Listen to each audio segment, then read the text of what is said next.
ध्यानाभ्यास के लिए कृपया अपने नेत्रों को बंद कर लीजिए।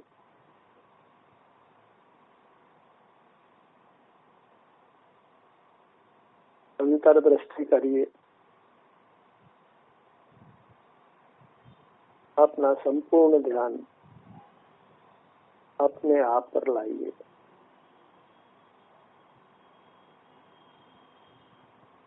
अपने आप पर अर्थात अपनी अमूर्त काया पर,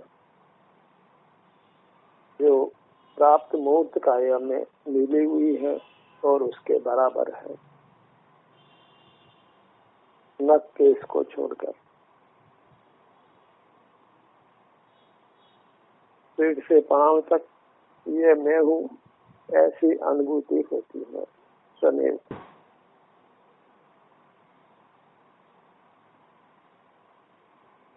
यहाँ अमूर्त काया में कोई रूप नहीं है, स्पर्श रस गंध वर्ण और शब्द।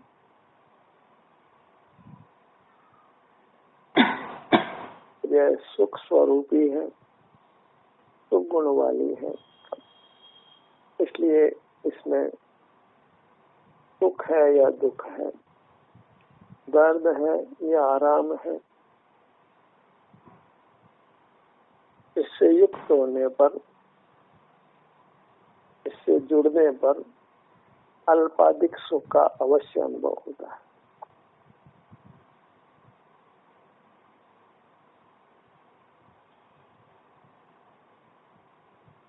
आप भले ही कितने ही तनाव में रहे हो, राग द्वेष में रहे हो, जब अंतर्दृष्टि करके अपने चिन्ह मूर्त के सन्मुख होते हैं तो आपको तत्काल ही उस राग द्वेष से, तनाव से, आकुलता से मुक्ति मिलती है।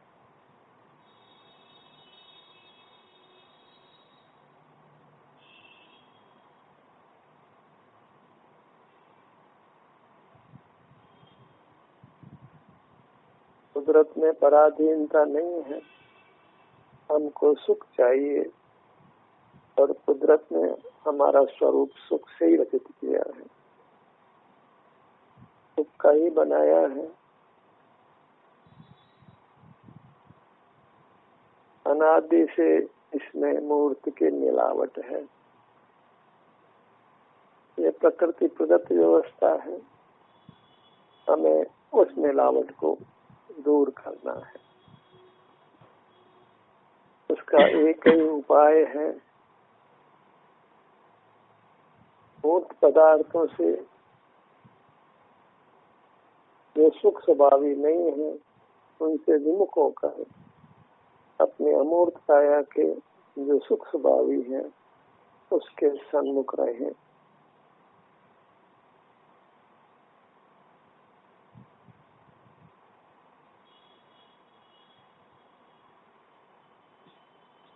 पेट से पांव तक जो अपनी वस्तु है उसका ही ग्रहण करें,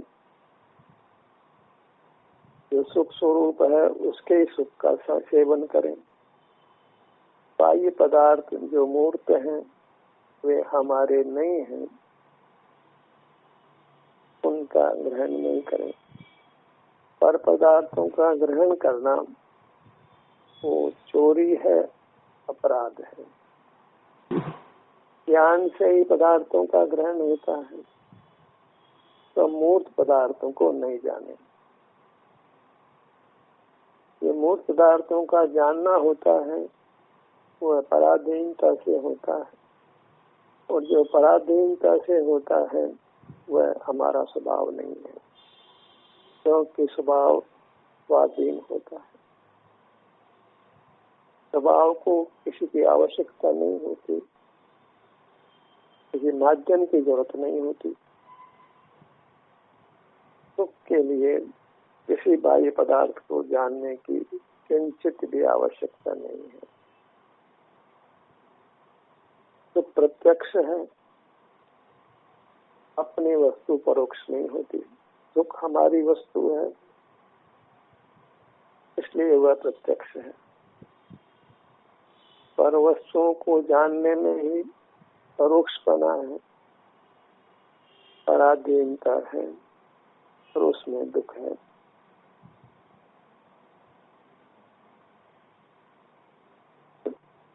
तात्कालिक भी आकुलता है और उसके फल में भी कालांतर में भी आकुलता है।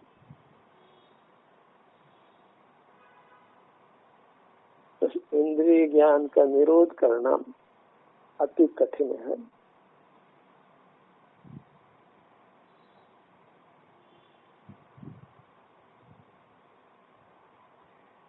इंद्रिय ज्ञान के गेयों में, उनको पाने के लोभ में, उनको भोगने के लोभ में हम बहिर्मुख रहते हैं। बाह्य पदार्थों के साथ अपनेपन का संबंध स्थापित कर लेते हैं और जहाँ पर पदार्थ में अपनापन होता है वहाँ सकल दुख हमारे पर आ पड़ते हैं।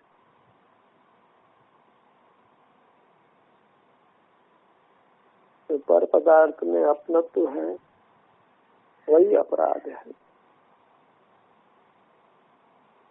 सारा व्यवहार बाहर का कुछ पर पदार्थों के अपनेपन पर खड़ा है।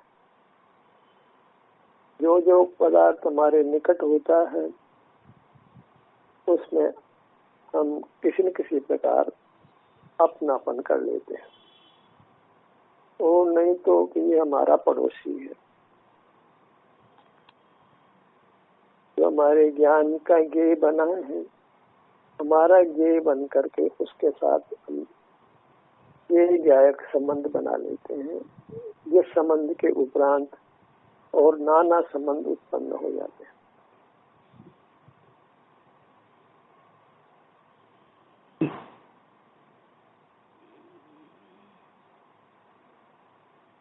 ये सारा कार्यक्रम अपने उपयोग को बाहर से हटाने के लिए है। यह अति दुष्कर कार्य है। स्वभाव होने पर भी हमारी वृत्ति सहज ही बहिर्मुख होती है। बाहर का लोभ लगा ही रहता है।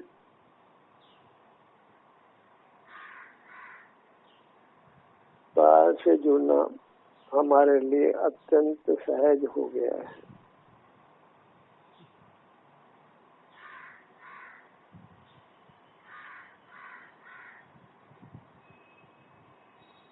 आचार्य भगवंत तो ये कहते हैं कि मरकर भी तुम बाहर की दुनिया को छोड़ो।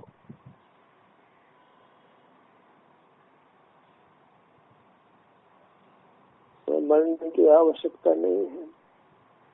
उपयोग पलटने मात्र से हम बाहर की दुनिया को छोड़ देते हैं, क्या त्याग कर देते हैं। समग्र लोक का एक क्षण में त्याग होता है, जिस क्षण हम अंतर्मुख होते हैं।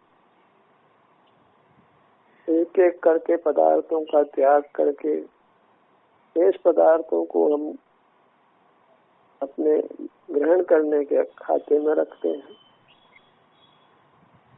तो उससे संसार का अंत नहीं आता। अनंत पदार्थों में एक एक पदार्थ का त्याग करें तो त्याग कभी पूरा नहीं होगा। त्याग का विधान एक ही प्रकार का है कि जिस पदार्थ का हम त्याग करना चाहते हैं उसको ज्ञान में ना लें, उसको नहीं जाने। त्याग का जितना विधान है तो वास्तव में यथार्थ त्याग नहीं है।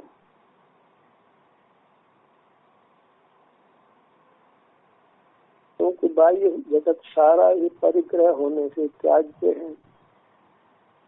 सारे ही बाह्य जगत, सारे ही पर पदार्थ अपने को छोड़कर उन सबको ज्ञान में नहीं लेना, उनकी ज्ञाता नहीं बनना, वही त्याग है। जिससे जीव त्यागी होता है, अपने से जुड़कर योगी होता है और उस प्रकार परम पद को प्राप्त करता है।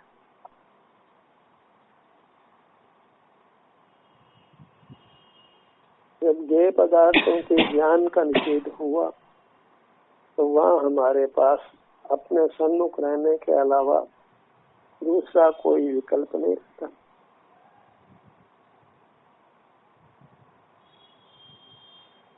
बहिर्मुखता को छोड़ने पर अंतर्मुखता के अलावा तीसरी स्थिति नहीं बनती। तो जब हम अंतर्मुख होते हैं वहाँ मोक्ष मार्ग बन जाता है। वहाँ हम आनंद स्रोत से, अपने आप से, सुख के भंडार से, सुख के सागर से जुड़ जाते हैं। और जहाँ हम सुख के सन्मुख हुए वहाँ सुखी हुए और दुखों की निवृत्ति हो गई।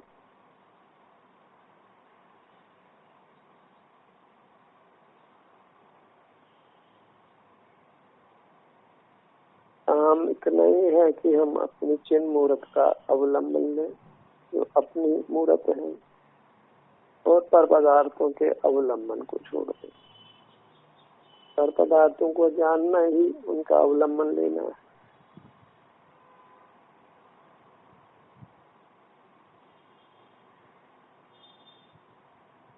भले हम नग्न हो जाएं,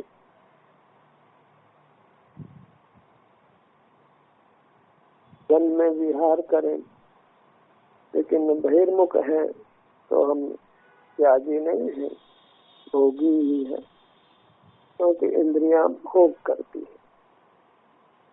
इंद्रियों को काम भोग स्वरूप है, इसलिए बाह्य वस्तुओं का त्याग मोक्ष मार्ग नहीं बनता है। बाह्य वस्तुओं को ज्ञान में नहीं लेना वो यथार्थ त्याग है और मोक्ष का मार्ग है। त्यागी बन जाए और ज्ञाता बने रहे बाहर के जगत के, तो नाम के भले ही हम त्यागी हो पर पूरे के पूरे 100% भोगी हैं। इंद्रियां की भोग करती है।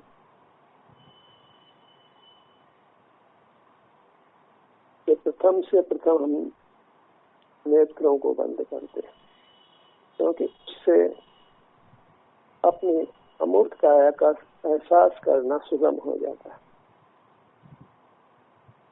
वैसे तो वृत्ति इतनी शीघ्र पलटती है कि आंखें बंद हो उसके पहले ही अपना संवेदन कर लेती है। खुली आंखों से ही हम बता देते हैं कि हमारे सिर में दर्द है या नहीं है, पेट में दर्द है या नहीं, आराम है कि नहीं। तो स्व संवेदन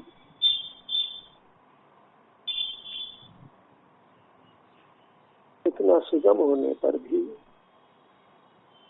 जब इंद्रियां खुली रहती हैं तो वह स्व संवेदन टिकता नहीं है, क्षण में उत्पन्न होकर कपूर हो जाता है, समाप्त हो जाता है।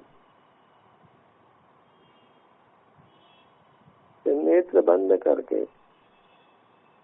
अपनी काया में दर्द है या आराम है उसका हमें निरंतर अनुभव करना चाहिए।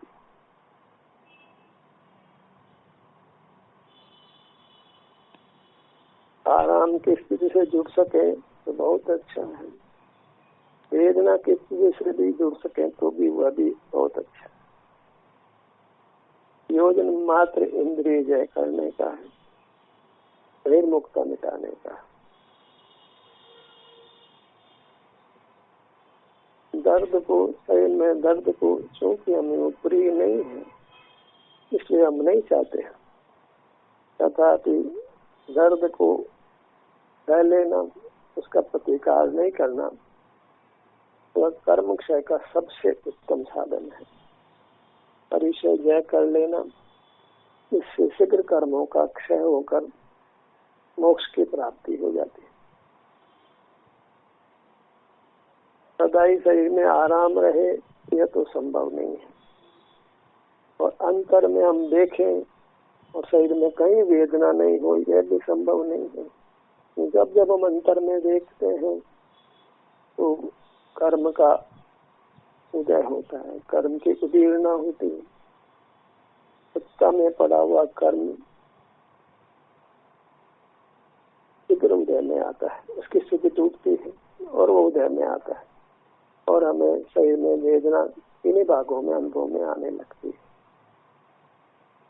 ध्यान के मार्ग में, क्योंकि ये स्वसंवेदन का मार्ग है, इसमें हमें अपने काया में जो भी अप्रिय संवेदना है उसको प्रसन्नता से, संभाव से अनुभव करना सीखना होगा।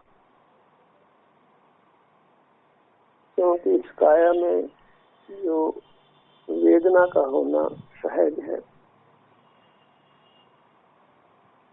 लोक में इसको वेदना की मूर्ति भी कहते हैं। ये वेदना से घबराना नहीं है, आकुल व्याकुल नहीं होना है। वेदना को सहन करना सीखिए, वेदना को भोगना सीखिए, वेदना में ठहरना सीखिए। आप देखेंगे कि वेदना से आप धीरे धीरे मुक्त होते जाएंगे और आपकी काया अत्यंत निर्मल और निर्दोष हो जाएगी और आपको अविनाशी सुख प्राप्त कराएगी। बस आपको यत्न पूर्वक समय ही वेदना के पास जाना है। तो बलजोड़ी से उदय में आए, अनुभव में आवे, उसकी अपेक्षा हमें स्वयं अंतर्मुख होकर वेदना के पास जाना होगा, उसका अनुभव करना होगा, उसको सहना होगा। फिर देखिए जीवन में अद्भुत चमत्कार होगा। आपकी काया दर्द रहित होगी, रोग रहित होगी और उसमें उत्तम स्वास्थ्य और सुख प्रकट होगा। योग करके देखिए, अनुभव के बिना किसी भी बात की परीक्षा नहीं हो सकती है।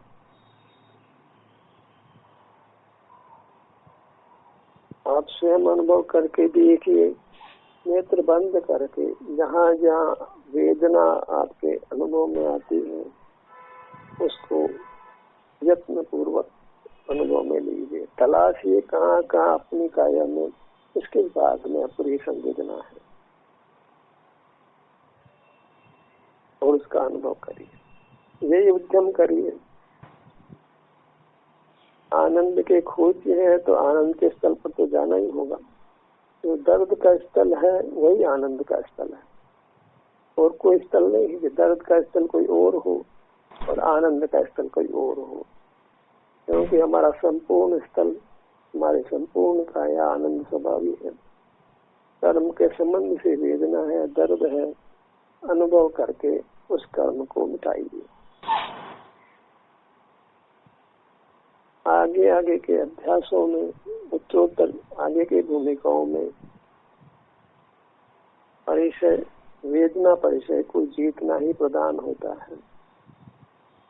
क्योंकि वेदना होने पर आगे आगे हम परावलंबन चूंकि छोड़ने वाले हैं, इसलिए पर का अवलंबन लेकर वेदना को मिटाना तो कभी पराधीनता समाप्त नहीं होगी। हम कभी पर पदार्थों की आवश्यकता से मुक्त नहीं हो सकेंगे। जिस पदार्थ का हम ग्रहण करेंगे वो पुनरावृत्ति मांगता है और हम कभी भी परावलंबन को नहीं छोड़ पाएंगे। और चूंकि वेदना का हम अनुभव नहीं करेंगे तो वो कर्म सत्ता से पृथक नहीं होगा, सत्ता में बना रहेगा और कभी न कभी संचित होकर भारी रूप में उदय में आकर हमें असह्य वेदना पैदा करेगा। जहाँ सहन करने की स्थिति है वहाँ सहन करिए। असह्य होने पर ही हमें उसका प्रतिकार वेदना आदि के द्वारा करना आवश्यक होता है। सामान्य स्थिति में जहाँ की आप वेदना सहन करने की स्थिति में है, वहाँ भूल कर भी वेदना को मिटाने वाली दवा का सेवन मत करिए, अन्यथा वो वेदना कभी आपसे छुटकारा नहीं लेगी। तत्संबंधी कर्म दबा रहेगा और फिर बहुत सारा कर्म उदय में आएगा, फिर वहाँ दवा भी कोई काम नहीं करेगी, दवा का साधन भी नहीं मिलेगा। ऐसी स्थिति से बचने के लिए आप स्वयं यत्न पूर्वक अंतर्दृष्टि से आपके शरीर में जहाँ जहाँ असहता है अप्रिय संवेदना है, दर्द है, उसको आप सहन करने के लिए तैयार होकर सहन करिए। उसका प्रकट लाभ यह है कि आप बाहर के जगत से छूटेंगे, रागाधिक से छूटेंगे, इंद्रिय जय होगी, इंद्रिय संयम होगा और वेदना भोग का तत्संबंधी दुख देने वाले कर्म से आप मुक्त हो जाएंगे।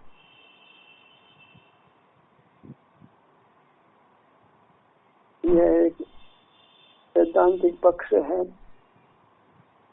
जो हमारे ख्याल में हो, हमारी धारणा में हो, तो वेदना हो या आराम हो, सुखद अनुभूति हो या दुखद अनुभूति हो, हम अंतर्मुख रह पाएंगे, ठहर पाएंगे, अंतर्मुखता को हमारा जीवन बना पाएंगे, बाहर के प्रलोभनों से अपने आप को बचाएंगे।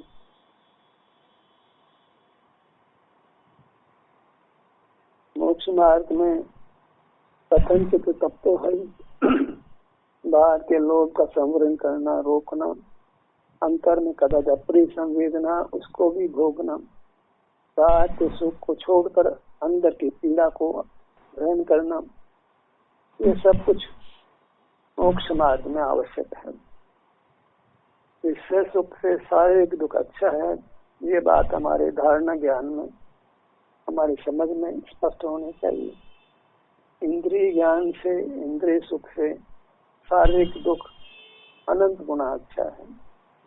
तो इंद्रिय ज्ञान, इंद्रिय सुख आपको अनंत संसार देता है और शारीरिक वेदना का अनुभव आपको मोक्ष देता है। दोनों में रात दिन का सा अंतर है। इसे शरीर में दर्द है, वेदना है, तो बिल्कुल भी आकुल व्याकुल मत होइए, मानो वो दर्द आपको मोक्ष ले जाने के लिए प्रकट हुआ है, असीम परम सुख देने के लिए प्रकट हुआ है, सब कर्मों से छुटकारा देने के लिए प्रकट हुआ है। तो उसके प्रति कृतज्ञता ज्ञापित करिए। कृतज्ञ भाव से शरीर में जो भी वेदना है उसका किंचित भी खेद नहीं करके, दुख नहीं करके, उसको खुशी से, प्रसन्नता से चला करके यत्न पूर्वक खोज कर अपने शरीर में जहाँ भी अपनी संवेदना है उसको अनुभव में लेकर सहन करिए, भोगिए और फिर देखिए कि सुनहरा जीवन प्रकट होगा, कालिमा निकल जाएगी और सिर्फ आनंद का प्रकाश रह जाएगा। वही हमें इष्ट है।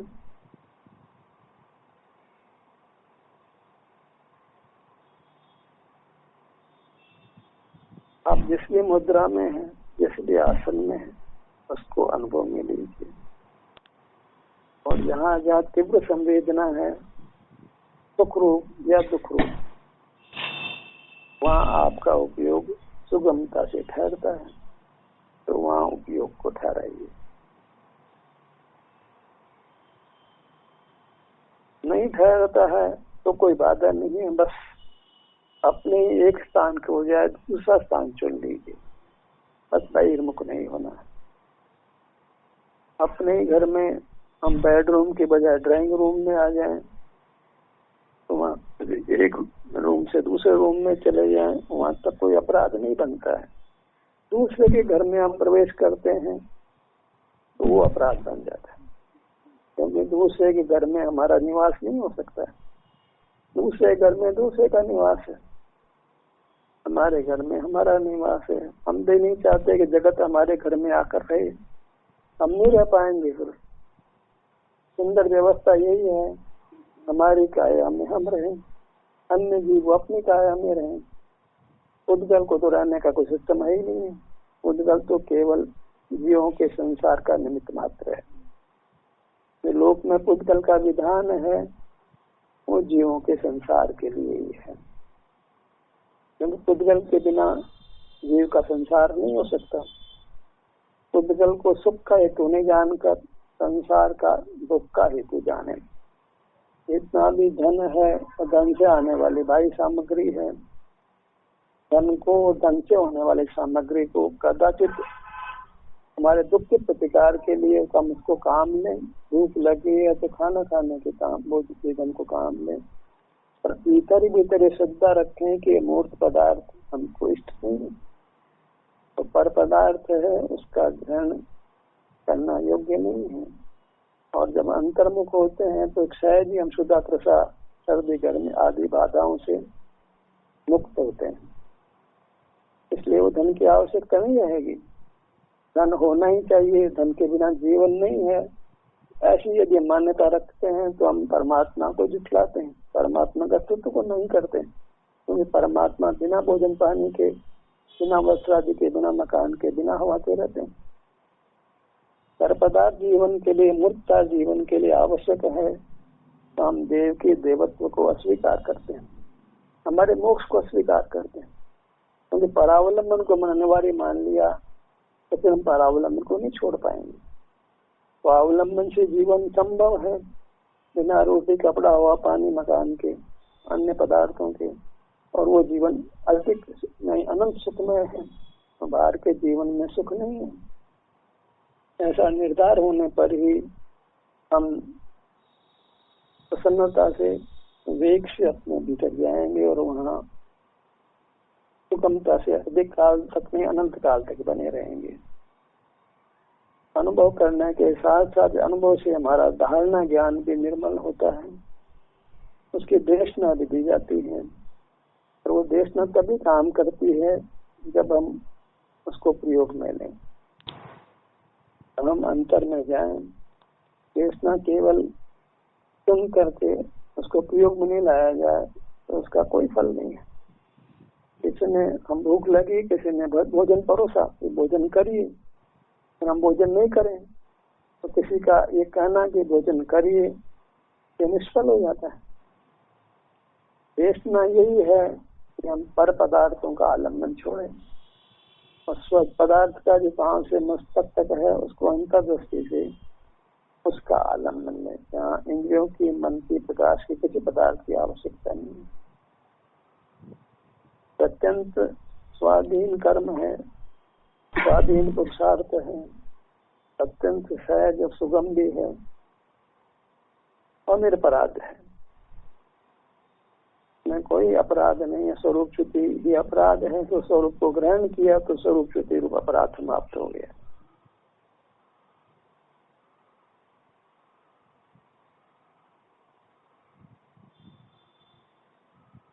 ज्ञान के हम अन्य सेशनों में क्योंकि हम अंतर में विहार सीधा करते हैं, कहाँ से मस्तक तक विचरण करते हैं, अंतर यात्रा करते हैं, वो तो सीधा सपाट मोक्ष का मार्ग है ही।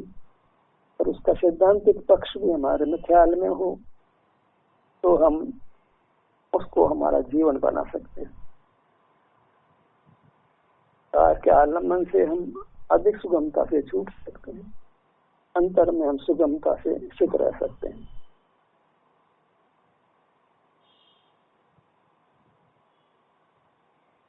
हमारे अभ्यास से हमारी अमूर्त काया में जैसे शिपाओं तक है उसमें अपनत्व तो हमें हुआ ही है, और यहाँ आने से हमको शांति का अनुभव, निराकुलता का अनुभव भी हुआ है। तो बस यह चिन्ह मूर्त और इसकी शांति, इसे ग्रहण करने शांति जो होती है, उस शांति के अनुभव रूप अपने को जीवन बनाना है। अपनी अमूर्त काया और उसके पास आने से जो शांति होती है, निराकुलता होती है, उसको हमारा ध्येय बनाते हैं, हमारा लक्ष्य बनाते हैं, हमारा जीवन बनाते हैं।